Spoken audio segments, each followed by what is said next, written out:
Value zone hyper mart Nandamuri Balakrishna గారిచే November 28న నాచారంలో గొప్ప ప్రారంభం. జైలు జీవితం ఎంతో భయంకరంగా ఉంటుంది.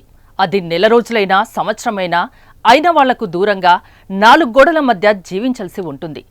చెప్పడం ఈజీగానే ఉన్నా ఈ పెయిన్ను అనుభవించిన వారికే తెలుస్తోంది. అయితే అలాంటి జీవితం గడిపి జైలు నుంచి విడుదలైన ఒక యువకుడు సంతోషం పట్టలేక జైలు గేటు ముందే డ్యాన్స్ వేశాడు. అది చూసిన స్థానికులు, జైలు సిబ్బంది ఆశ్చర్యపోయారు. ప్రస్తుతం ఈ వీడియో సోషల్ మీడియాలో వైరల్గా మారింది. ఇక జైలు ముందే డ్యాన్స్ చేస్తున్న ఈ యువకుడి పేరు శివుడుగా తెలుస్తోంది. ఈ విచిత్ర సంఘటన ఉత్తరప్రదేశ్లోని కన్నౌజ్లో చోటు చేసుకుంది. డ్రగ్స్ స్మగ్లింగ్ కేసులో యూపీ పోలీసులు ఇతన్ని అరెస్ట్ చేశారు. ఈ కేసులో కోర్టు అతనికి 7 ఏడాది జైలు శిక్షతో పాటు 1000 రూపాయల జరిమానా విధించింది. కానీ శివుడు అనాథ కావడంతో అతని కేసును వాదించడానికి కూడా ఎవరూ లేరు.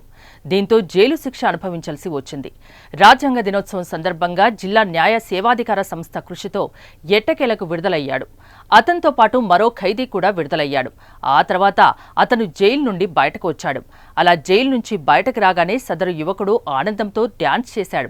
సంతోషం పట్టలేక జైలు గేటు ముందే తనివి తీరా డ్యాన్స్ చేస్తూ కేరింతలు కొట్టాడు.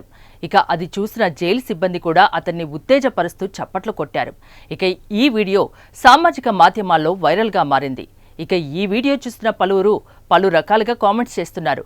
బ్రోకి జైలు జీవితం ఎలా ఉంటుందో తెలిసి వచ్చినట్టుంది. ఇకనైనా తప్పుడు మార్గంలో కాకుండా మంచిగా పనిచేసుకుని స్వేచ్ఛగా జీవించు అంటూ కామెంట్స్ రూపంలో సలహాలు ఇస్తున్నారు.